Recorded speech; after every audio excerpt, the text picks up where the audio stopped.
I remember I'd put together like an executive summary and a pitch deck, and I'd send it to any venture capitalist email I could find. And then every morning I'd check my mailbox looking for a check in the mail. Like I thought that's how venture worked, right? I didn't like have a concept of how the whole thing worked.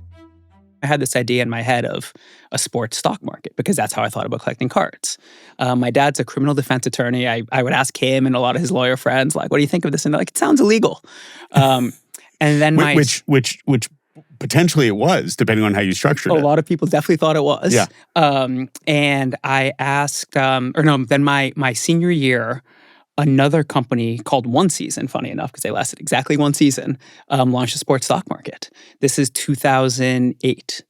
And they raised money from a great venture capital firm, Charles River Ventures. They were on the front page of the Wall Street Journal, front page of Yahoo.com, New York Times. I'm like, oh, must be legal. This is what I'm going to do.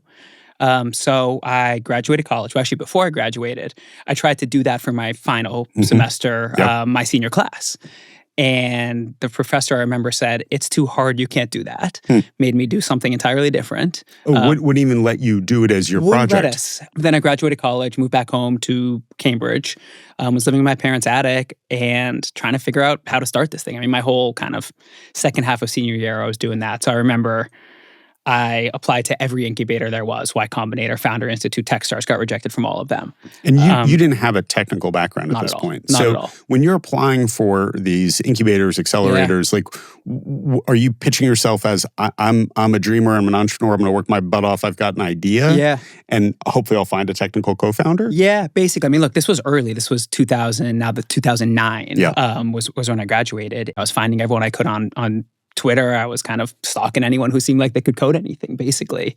I remember I'd put together like an executive summary and a pitch deck, and I'd send it to any venture capitalist email I could find. And then every morning I'd check my mailbox looking for a check in the mail. Like I thought that's how venture worked, right? I didn't like have a concept of how the whole thing worked.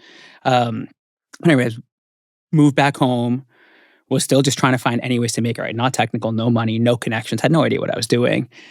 Put up job postings everywhere. Ended up getting a couple engineers off Craigslist to start. Really? So my first two engineers were off of Craigslist. And were these like students at MIT, or were they like? Yeah. Well, one was a young, just graduated college, Carnegie Mellon. Okay. And another was someone who's actually had been in software engineering for a while and worked at some interesting companies, and they were moonlighting. They were kind of just like. So this is a side hustle for them. Yeah. It was like. Again, it was 2009, so the startup kind of ecosystem, especially in Boston, wasn't as thriving as it is now, but it was like getting going at a crawl. And there were people who I think got excited and kind of saw the vision, like, this sounds fun, and started making some progress. Could you afford to pay them? Not at the beginning. So it was literally like, here's the idea, who wants to come with me on a journey? Yeah. Ended up getting into Techstars the year after.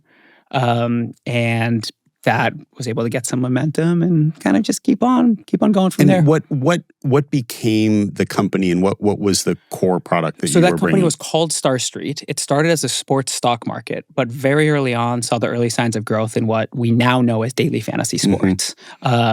DraftKings didn't exist. FanDuel was just getting going, and could kind of see the traction. Okay, and so for the uninitiated, for the people who are not inundated with daily fantasy ads, watching sports, what is daily fantasy, and how does it differ from what we know more popularly as fantasy sports? Yeah, so daily fantasy, there's no single definition of daily fantasy, and there's a lot of different games that can fall within what people may call daily fantasy.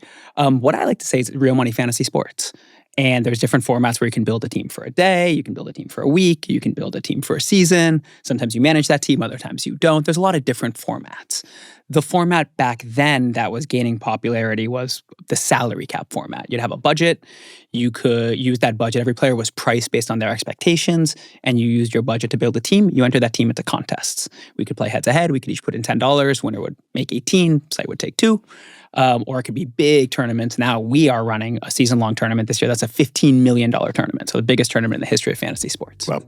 Okay. So what became of that company? And just take us through the journey of that company and how you got where you went. Yeah. So that company, Star Street, started as a sports stock market, became a very early daily fantasy sports company, built a couple different formats of daily fantasy games, and ultimately sold the business in 2014 to DraftKings.